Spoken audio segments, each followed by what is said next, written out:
Hello brother. আরে দীর্ঘদিন পর যে, কি খবর, কেমন আছিস বল? আমি বিন্দাস, তুই কেমন আছিস বল? এই এতক্ষণ কিন্তু ভালোই ছিলাম, এবার বলতে পারছি না কেমন থাকবো। আমি টাউনে আছি আর তুই শান্তিতে থাকবি, এটা হতে পারে না ভাই। সেই চিরন্তন সত্য। আর তুই টাউন মানে বাড়ি এসেছিস নাকি? ইয়েস ব্রাদার, তাই তো কল করলাম তোকে। কখন দেখা করবি বল? এই এখন তো সকাল 9টা বাজছে সবে। তুই এক কাজ কর, তুই একটু বিকেল করে আয়, আমি ফ্রি থাকবো তখন। বিকেলে? আমি তো নিচে দাঁড়িয়ে। কোন নিচে? কেন? তোর বাড়ির নিচে। ওহ, শুধরবি না ভাই তুই, দাঁড়া আসছি আমি। তা বল, ছিলি কোথায় এতদিন? আর বলিস না ভাই, দাদুর শরীরটা ভালো ছিল না। মা বাবা বলল চল একটু দেখেই আসি। বুড়ো কবে টপকে যায় কে জানে। বুঝলাম, কিন্তু ফোন তো করবি, মেসেজেরও রিপ্লাই করিসনি। কেন, মিস করছিলি বুঝি আমাকে? আরে একদম গ্রামের এরিয়া তো, কোনো নেটওয়ার্ক নেই ওখানে, তাই তো দম বন্ধ হয়ে আসছিল আমার। আচ্ছা, এবার বুঝলাম। আর তাই আমি তোকে ফোন করতে তোর ফোন লাগছিল না। আচ্ছা ভাই, তোর শেষবারের কথা মনে আছে? সে আর থাকবে না, তুই তো ভয়েই কুপোকাত। আরে ভয় নয়, ওটা অভিনয়। দেখ, ওরম ছমছমে আবহাওয়া, চারিদিক জনশূন্য নিস্তব্ধতা, তার মাঝে আমি যদি বীরের মতো পদার্পণ করি, তা তোর মন থেকে ভয়টা মুছে যাবে না? হা হা। থাক, হয়েছে। আর তাছাড়া আমি গ্রামের বাড়ি যে গেছিলাম, তুমি কি ভেবেছ আমি এমনি গিয়েছি? আমার বড় জেঠু ওখানকার এক মস্ত বড় তান্ত্রিক। বাকিটা নিশ্চয়ই বুঝেই গিয়েছ চাঁদু। ও ভাই, কিছু শিখে এসেছিস তন্ত্রমন্ত্র? ওরকমই কিছু একটা ভেবে নে। ভাই আমাকেও শেখা। পরে দেখা যাবে। সব থেকে বড় কথা, তার আগে দেখতে হবে তোমার মধ্যে ক্যাপাবিলিটি আছে কিনা চাঁদু। হা হা। ওকে। তার আগে চল কোথাও ঘুরে আসা যাক। তা যাবি কোথায়? সেটা তো তুমি জানো। ভাই আমার একটা দেখা আছে। চলো তাহলে। কবে বেরোবি বল? এই তো খেয়ে নে, তারপরেই বেরোবো। হ্যাঁ, তো জিনিসপত্র কই? All done. এখান থেকে বেরিয়ে আগে আমার বাড়ি, ওখান থেকে বাস স্টপ। ঠিক আছে, তুই বস তাহলে, আমি খাবার দাবার রেডি করছি, তারপর বেরোবো।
দুটো চা দেবেন তো কাকা? হ্যাঁ বাবু, দিচ্ছি এক্ষুনি, বসুন আপনারা।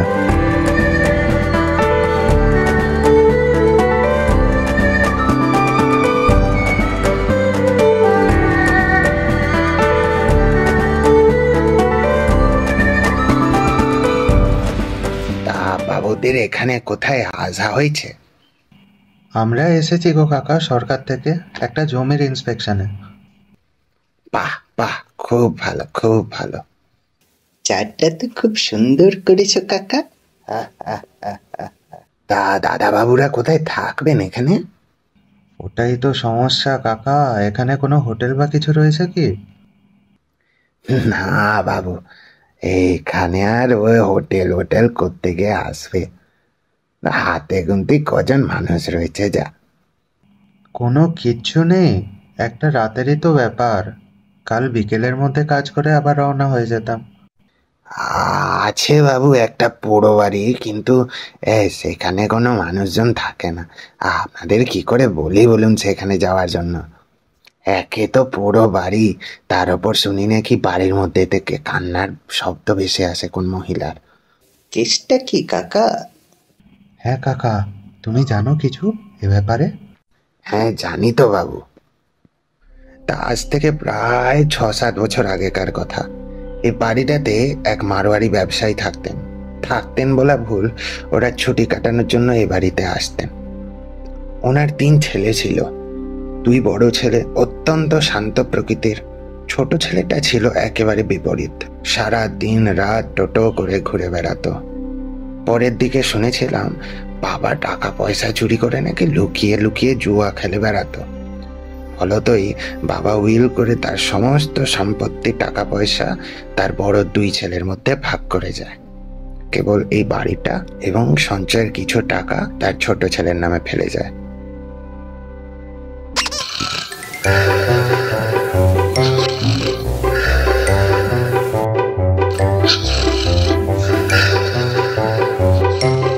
ওর কথা ছাড়ুন দাদা, আপনি বলে যান। পরবর্তীকালে 2 দাদা সংসার করে বিদেশে চলে গিয়েছিল, কেবল ভাই রয়ে গিয়েছিল এখানে। কিছুদিনের মধ্যে তার বাবা মা এক অ্যাক্সিডেন্টে মারা যায়। দুর্ঘটনার কিছুদিন পরে হয়তো নিঃসঙ্গতা কাটাতেই ছোট বাবু বিয়ে করেন। আর তারপর বিশ্বাস করবেন না দাদাবাবু, ছেলেটাকে পাল্টে যেতে দেখেছিলুম। কি ছেলে ছিল আর কি হয়ে গিয়েছিল পরে। শান্ত শিষ্ট, কোনো খারাপ সঙ্গ না, কোনো নেশা ভাঙনা, সবকিছু বন্ধ করে দিয়েছিল। অত্যন্ত ভালোবাসতো সে তার স্ত্রীকে, সব সময় চোখে চোখে রাখতো। শরীর খারাপ হলে তার যত্ন নেওয়া সবটুকু প্রাণ দিয়ে করত। মারা যাওয়ার আগে ছেলেটার বাবা যে টাকা রেখে গিয়েছিল সেটার সুদে ছেলেটার একার সংসার কেটে গেলেও বৌদিমণি আসার পরে সম্ভবত তাদের মধ্যে টানাপোড়েনের সৃষ্টি হয়। পরে একদিন ওই ছোটবাবু এসে বলেছিলেন উনি নাকি কোথায় বিদেশে চাকরি সূত্রে একেবারে সংসারপত্র গুছিয়ে ওখানে চলে যাবে। কিন্তু ভাগ্যের পরিহাস বাবু, যেদিন ওরা বেরোয় তার আগে অত্যন্ত ঝড় বৃষ্টি হচ্ছিল, আর পরের দিন যাওয়ার সময় ব্রিজ ভেঙে পড়ে সব শেষ বাবু। ছোটবাবুর মৃতদেহ পাওয়া গেলেও বৌদিমনের মৃতদেহ উদ্ধার করা সম্ভব হয়নি বাবু। শুধু একটা টাকা ভর্তি ব্যাগ পাওয়া যায়। পুলিশ এখান থেকে প্রায় 13 লক্ষ টাকা উদ্ধার করেছিল। পরে অবশ্য জনসমষ্টির মধ্যে ছড়িয়ে যায় যে এখানে নাকি ওই কোন পেতনির কান্নার শব্দ ভেসে আসে ওই বাড়ির মধ্যে থেকে। তুমি শুনেছ নাকি সেই কান্না? না বাবু, আমি শুনিনি ওসব। তা বাবুরা কি ওখানে সত্যিই যাবেন নাকি? আর কোনো উপায় আছে কি কাকা? এ ভয় ভয় করবে না আপনাদের? ভূতের ভয় নেই আমাদের কাকা, আমরা ঠিক চলে যাব। কি তাই তো ভাই?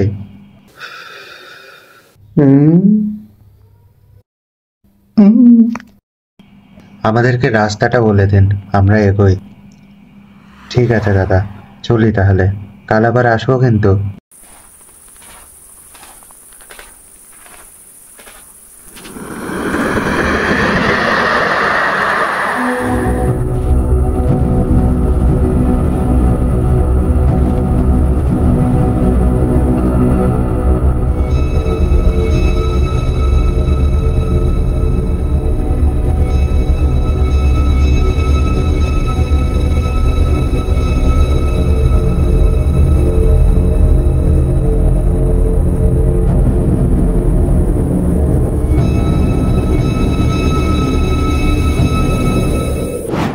বল, এই রুমটা কেমন? ঠিকঠাক। তুই জানলাগুলো খোল, আমি রুমটা ঝেড়ে নিই। রাইট ভাই। কি ভাবছিস? কিছু না ভাই, আসলে অনেকগুলো জিনিস খটকা লাগছে। যেমন? জেঠুর কথাগুলো মনে আছে তোর? হ্যাঁ ভাই। বলতো কি বলেছিল? উম,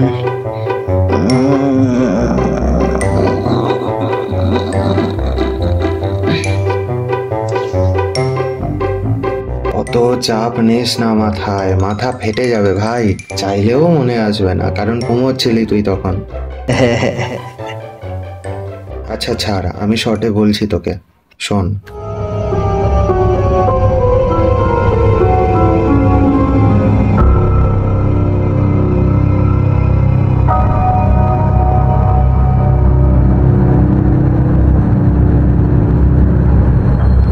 এখন প্রশ্নটা হলো, যদি দুজনেই ব্রিজ ভেঙে পড়ে মারা যায়, তবে এই বাড়ি থেকে কান্নার শব্দ যে ভেসে আসে সেটা কার?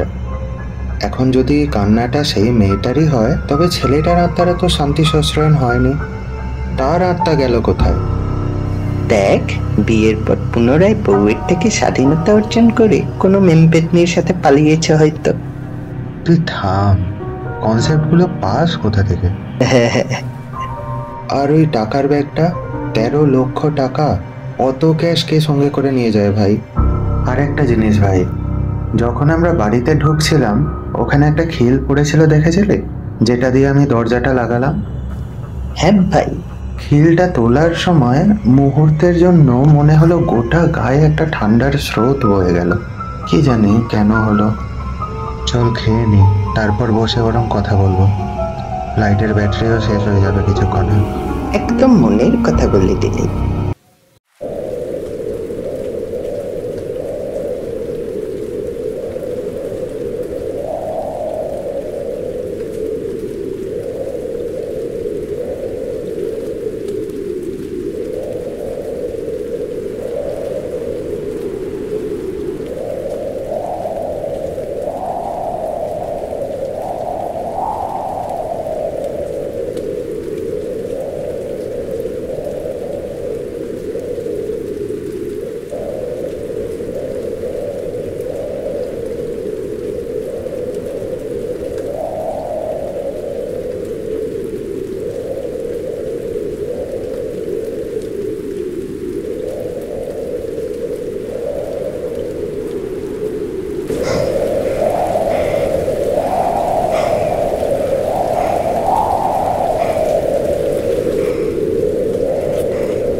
ছিল ভাই ওটা?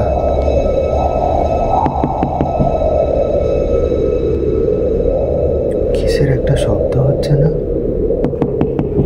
ভাই? ভাই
কি ঘুম হলো? আর ঘুম? এত মশা গরমে আর কি ঘুম হয় ভাই? আর তারপর কি সব ভুলভাল স্বপ্ন। কেন, কি স্বপ্ন? আরে ওসব ছাড়, তোর হাতে ওটা কি? ডায়েরি মনে হচ্ছে না? Yes, the secret behind the eerie tears.